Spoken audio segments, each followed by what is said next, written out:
So এখন ভোর 5:30। তো আজকে তাড়াতাড়ি ঘুমটা ভেঙে গেল। কালকে রাতে একটু তাড়াতাড়ি ঘুমিয়েছিলাম, তো উঠে পড়েছি।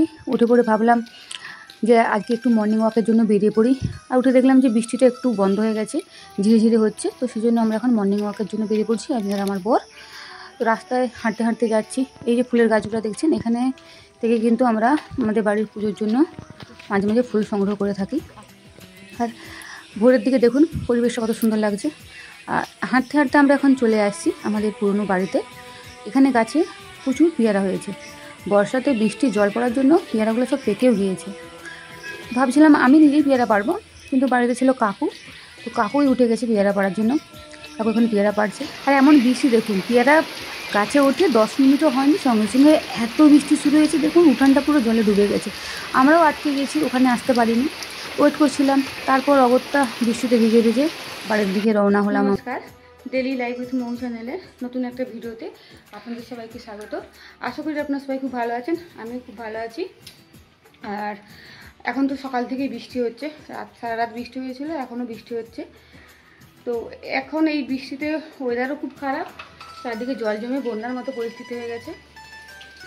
আপনাদের কোথায় এরকম বৃষ্টি হচ্ছে আর বন্যা পরিস্থিতি সৃষ্টি হয়েছে কমেন্টে জানাবেন। আর আজকে এই বৃষ্টির পরিস্থিতিতে আমরা সারাদিন কী কী করছি সব কিছু শেয়ার করব। ভিডিওটা আপনারা শেষ পর্যন্ত দেখতে থাকুন, আশা করি ভালো লাগবে।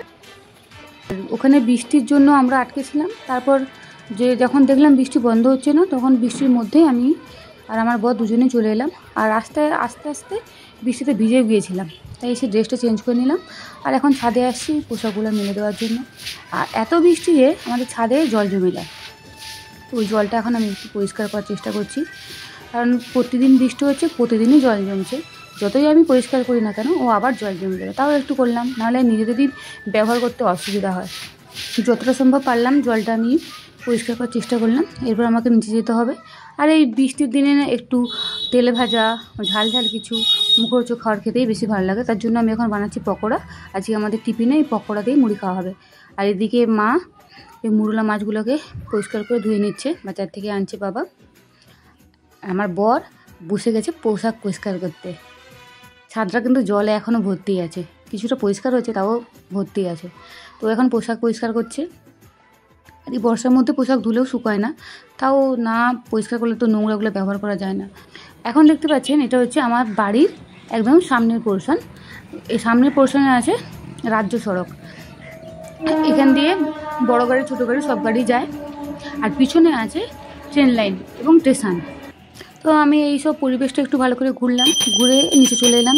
নিচে এসে দেখছি যে মা স্নান টান করে প্রতিদিনের মতো ঠাকুরের নিত্য পুজোয় বসে গেছে, পুজো দিচ্ছে।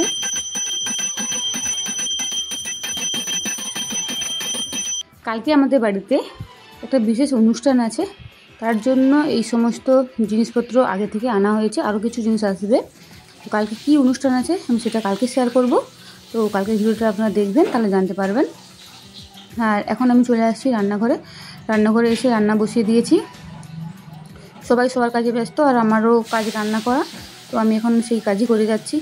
আর রান্না করার ফাঁকে ফাঁকে আমি একটু দোকানের দিকে উঁকি মেরে দেখলাম দোকানে কাস্টমার আছে। আর আজকে তো বৃষ্টি বাদলের দিন, তো বেশি রেনকোটই সেল হয়।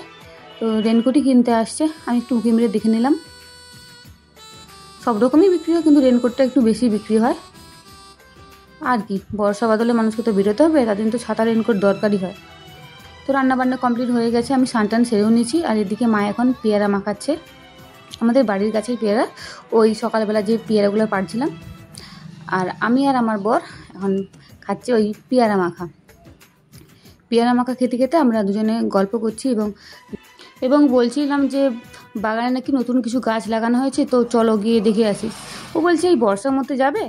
তো বললাম চলো একবার গিয়ে দেখে আসি। এই যে আমাদের বাগান, এই বৃষ্টিতে বাগানেরও অবস্থা খারাপ। এখন আমি এটা দেখাচ্ছি উপর থেকে, তো নিচে যাব, নিচে গিয়ে বাগানটা দেখাবো কী কী আছে। তো চলে এলাম বাগানে। এই যে এটা হচ্ছে গোলাপ গাছ।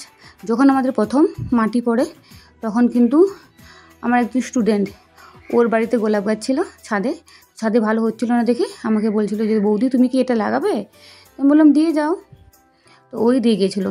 প্রথম ভালো ফুল হতো না, এখন ফুল হয়, বেশ সুন্দরও লাগে দেখতে। আর এটা হচ্ছে জবা গাছ, লাল জবা। আমাদের ঠাকুরের পুজোতে প্রতিদিনই ব্যবহার করা হয়, প্রত্যেক দিনই প্রায় একটা করে ফুটে। আর এই যে ওল গাছ দেখছেন, যখন প্রথম লাগানো হয় তখন কিন্তু একটা গাছই লাগানো হয়েছিল, কিন্তু সাইড দিয়ে গাছ বেরিয়ে বেরিয়ে এখন গাছটা কত বড় ঝাঁকড়া হয়ে গেছে। সজনে গাছ লোকের বাড়ি থেকে ডালা নিয়ে আমাদের বাড়িতে এখানে লাগানো হয়েছিল, আর এখন দেখুন পুরো বাগান সজনে গাছের বন হয়ে গেছে। এটা হচ্ছে পুদিনা পাতা। পুদিনা পাতার গাছটাও কিন্তু আমরা লোকের বাড়ি থেকে নিয়েছি। আমার একটা স্টুডেন্ট, ওর বাগানে ছিল, আমাকে একটি মাত্র ডোগা দিয়েছিল, ওখান থেকেই এত হয়ে গেছে। এই বৃষ্টিতে কাদা ঘেঁটে ঘেঁটে বাগানটা একটু ঘুরে চলে এলাম, আর সব কিছু আপনাদের সঙ্গে শেয়ার করলাম। এরপর আমরা খেতে বসবো। মা আর আমি দুজনে মিলে এখন ভাত সবার জন্য রেডি করেছিলাম। আর আজকে কিন্তু ছিল এই বছরের প্রথম এবং বর্ষার প্রথম ইলিশ, প্রথমবার মতো খেলাম, তো বেশ মজাও লাগছিলো খেতে, আনন্দ হচ্ছিল। আর আজকের ভিডিওটা এই পর্যন্ত, দেখা হচ্ছে পরের দিন অন্য কোনো ভিডিওতে। ততক্ষণ কিন্তু ভালো থাকুন, সুস্থ থাকুন।